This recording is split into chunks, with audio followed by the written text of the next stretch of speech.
बिस्मिल्लाहिर्रहमानिर्रहीम। अज मैं मक्खन की वीडियो बनाती पिया। हर कहीं अपना अपना तरीका है। ये मैं जरा दूसरे जाड़े मलाई इकट्ठी करें रात जाग ला रखी हूँ। जरा मैं ये मक्खन बनाती पिया। हर कहीं का तरीका अपना अपना होंगे। मैं बनाती पिया तो आपको तरीका मेरा पसंद आवे। बिस्मिल्लाहिर्रहमानिर्रहीम। माशाअल्लाह अल्हम्दुलिल्लाह माशाअल्लाह मक्खन बढ़ गए।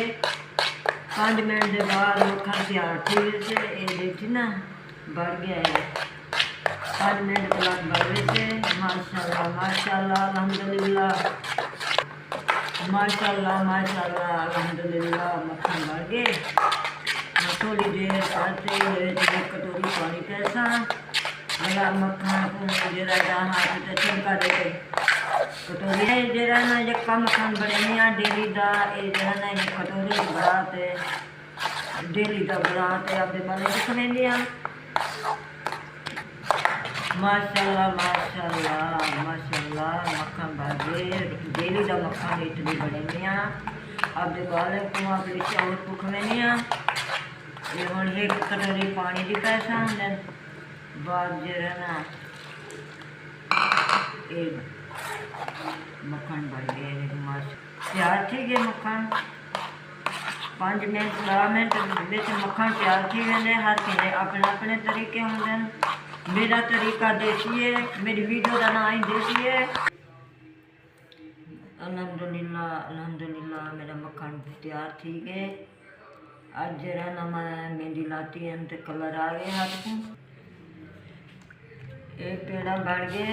माशाअल्लाह इतने डेली का मक्खन बने अपने बाले को खवेंदियाँ मेरा शौक नाल खंदे। माशाअल्लाह माशाअल्लाह मक्खन अलहदा थी गए लस्सी अलहदा थी गए।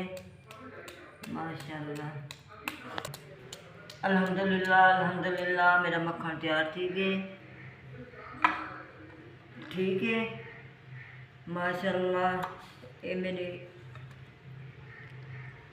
डेली का मक्खन बने डेली का खरीद वेंदे हर बंदा शौक नाल खांदे। मक्खन के फायदे होंगे। मक्खन के नाल ये लस्सी तैयार थी चुकी है। अल्हम्दुलिल्लाह मक्खन तैयार थी गए। सारी वीडियो को तुम लाइक करी जो शेयर करी जो। अगली वीडियो भी कोई नवी चीज़ बड़े सा दुआवां में याद करी जो सारी।